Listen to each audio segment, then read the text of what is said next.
Olá! Neste vídeo refletiremos um pouco sobre a dimensão da família. É importante considerar que quando a mãe recebe uma criança com deficiência, independente de qual seja essa deficiência, instaura-se naturalmente um processo de luto. Luto pela morte da criança que se idealizou.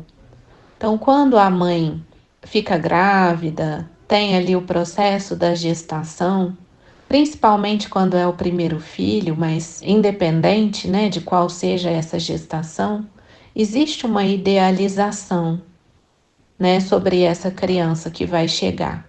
Então, idealiza-se o quarto, idealiza-se o nome, idealizam-se os padrinhos. Uma série de situações na vida dessa criança passa pela expectativa familiar. E aí essa criança chega diferente daquilo que se esperou. Então, existe naturalmente a morte dessa criança, sonhada, idealizada. E, a princípio, a mãe vai se culpar, a mãe vai tentar entender o que foi que eu fiz que deu errado, ou o que foi que será que eu deixei de fazer. Fiz todos os exames, fiz o acompanhamento pré-natal, fui ao médico todas as vezes que foi preciso. Será que foi algo que eu comi? Será que foi algum remédio que eu tomei? Será que foi aquela determinada doença que eu tive? Então, a busca também natural da mãe pelas causas daquele problema, mesmo que não tenha nada a ver com ela. Mas existe esse movimento por parte da mãe, dos pais, mas principalmente da mãe, porque é ela que gesta, é ela que carrega o filho dentro de si por 9 meses. Então, a mãe vai viver esse processo, né? Às vezes mais duradouro, às vezes mais rápido, mas sempre existe a vivência deste momento. E aí, na sequência, a negação, que é uma das fases do luto, a tentativa de naturalizar, de falar, não, tá tudo bem, vai ficar tudo bem, vai passar. Esse é um momento difícil, é uma fase, mas nós vamos buscar os tratamentos, nós vamos buscar os melhores profissionais, nós vamos achar uma saída, uma solução. Essa pessoa, né, essa criança, vai melhorar. Então, a busca pela cura, quando nem sempre existe cura para o problema, e de certa forma a negação daquilo que está acontecendo, a tentativa de mudar internamente de cenário, de buscar um alívio, de buscar um consolo, um argumento que diga, olha, né, é um sonho tudo isso que você está vivendo, não é verdade, vai passar. E a questão dos sacrifícios que são impostos a si mesmo, porque muitas vezes existe esse movimento que a gente chama de barganha, que também é uma das fases do luto, assim como a negação, que é a tentativa, assim, de negociar com Deus. Se eu fizer tal coisa, será que o meu filho se cura? Se eu fizer essa promessa, esse sacrifício, essa renúncia, será que em contrapartida a vida me dá a cura ou a melhora do meu filho? E aos poucos se chega na aceitação. Às vezes demora a vida inteira. E quando se aceita, a criança já é um adulto. Esse momento sempre chega, para cada um num tempo. E quando esse momento chega, a gente sai do luto para a luta. Porque aí a pessoa ressignifica e consegue se colocar ao lado na busca de possibilidades, de adaptações, de soluções reais para a dificuldade, para o problema.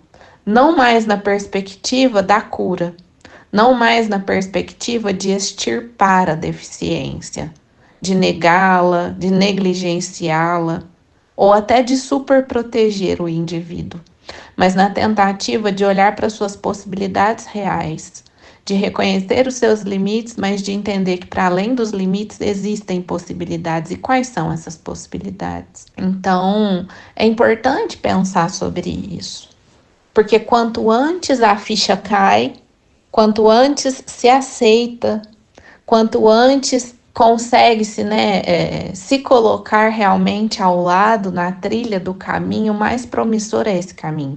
Porque a gente sabe que quanto mais cedo começa a estimulação, hoje os diagnósticos acontecem, se não no útero, logo que a criança nasce. E a partir daí já é possível uma estimulação precoce, que a gente chama. Atualmente, na verdade, já se chama até intervenção precoce. Porque a estimulação, ela parte do pressuposto de uma pouca ação por parte daquele que está sendo estimulado. O peso maior fica sobre o profissional, sobre a ação que está ali promovendo essa estimulação. Quando se fala em intervenção, é uma interação mesmo. O profissional tem a sua parte, com seu trabalho especializado, mas aquele que está recebendo o cuidado também tem a sua capacidade de resposta. Então, hoje a intervenção precoce minimiza a progressão de muitas dificuldades, atenua o caminho, minimiza tudo que poderia se enfrentar de obstáculo. Só que para eu entrar com uma intervenção precoce, eu preciso aceitar, eu preciso correr atrás, eu preciso me mobilizar. E se eu estou no luto, na negação ou na barganha, é um processo tão intenso vivido internamente que o fora vai ficando. O sujeito real, né, da vida real, que está acontecendo a todo momento, não me espera. Então, às vezes, quando eu tomo a providência, o tempo já passou. É aquela historinha do menino lobo, né? Do menino selvagem que se perde no sul da França e que cresce entre os animais da floresta. E aí ele vai andar de quatro, não vai andar de forma ereta, porque os animais ali se comportam dessa forma, apoiando nas mãos para caminhar, para se deslocar. Então ele vai aprender a locomoção dessa forma. Ele vai aprender a se comunicar por grunhidos, por ruídos. Ele não vai desenvolver a fala, porque ele não está num ambiente de falantes. E aí, quando essa criança, ele vai comer com as mãos, assim como os animais, né? E aí, quando essa criança é resgatada por um médico e levada para a civilização, os pontos, os momentos, as janelas de oportunidade do desenvolvimento já se foram, já passaram. E aí, por mais que ele receba estimulação, intervenção de especialistas, ele não recupera mais, como se ele tivesse sido estimulado no tempo certo e da maneira correta. Então, sempre é tempo de estimular, de intervir, sempre é tempo.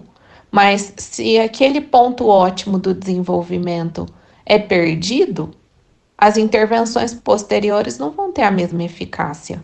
Então, a gente respeita esses momentos que as mães vivem, elas precisam de cuidado, de suporte psicológico nessas travessias, mas também é importante salientar a necessidade de intervenção precoce junto a essas crianças. E esse momento inicial, esse momento chave, ele depende essencialmente da família, do olhar da família, nos rumos desse destino e desses caminhos. Então, continuaremos com esse assunto, que ele é bem amplo, há muito a ser abordado, né? Num próximo vídeo.